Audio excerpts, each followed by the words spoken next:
Obviously, Steve, it's a game of inches, and so many things were wrong. I guess in the last few possessions. How frustrating of a loss is that when it was right there in your fingertips? Yeah, 3-point lead with under 20 seconds to go. You got to close that game out, and obviously, Beal made a huge shot, and then we just couldn't convert. On the next play. So tough loss. It's always 48 minutes that matter. So it's not just one play.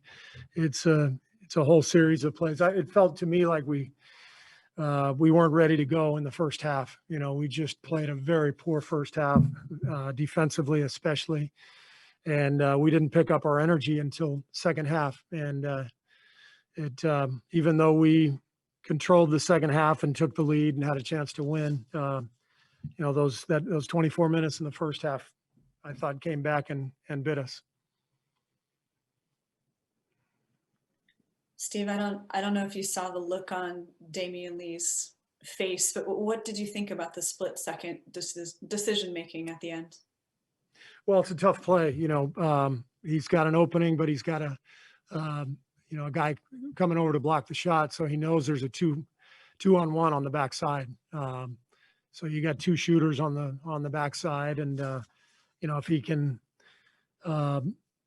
deliver the pass, then sure, that's the right play. But I've been there. It's a very frustrating position to be in.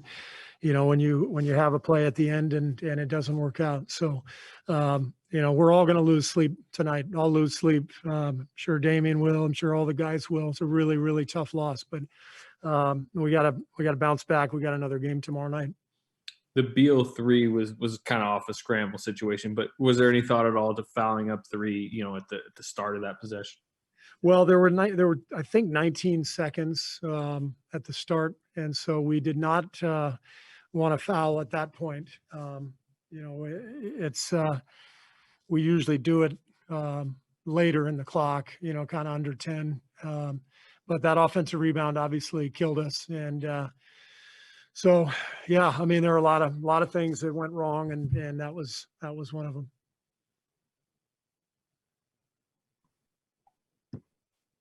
This has kind of been a season of there's been late games losses for you guys. I mean, I can think about the Charlotte one and a few others. How much when you're thinking about this season, do you think about some of those late game moments?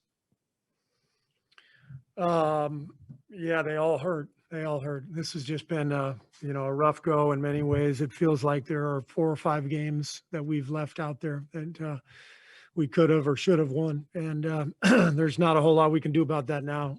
So we got 20 games to go, and we got to pick ourselves up and come right back tomorrow night.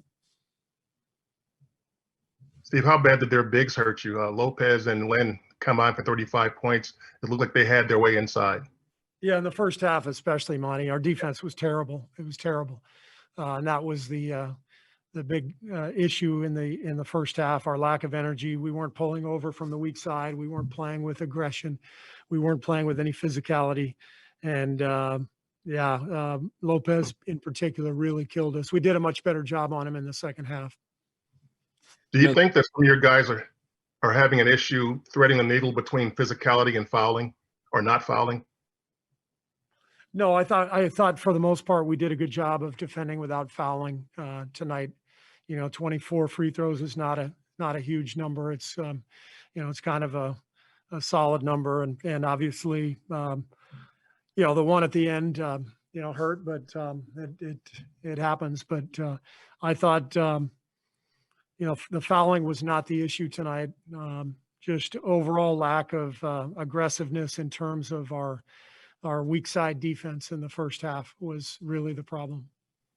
I know it's not really kind of a night for positives, but that second unit at the start of the fourth, I think we're down 6, and handed it back to Steph up 4. Do you feel like you're finding maybe a little bit of a rhythm with that group? Well, I hope so, Anthony. They did a great job. They came out and hit Washington with a quick 6-0 run to force the timeout, and we were in pretty good shape. As you said, when we turned the game over to our closers, and we just couldn't quite get it done. Following up on that question about the bench, you've talked a lot about the importance of combinations and figuring those correct pairings out. What about this second unit do you think complements each other nicely to be able to string together strong minutes? Well, we've got, a good pick and roll combination with Jordan and James. James scores the ball pretty well, with that unit because of the spacing with D. Lee playing at the 4 and Bays and either Andrew or Kelly. So, the group complements each other pretty well.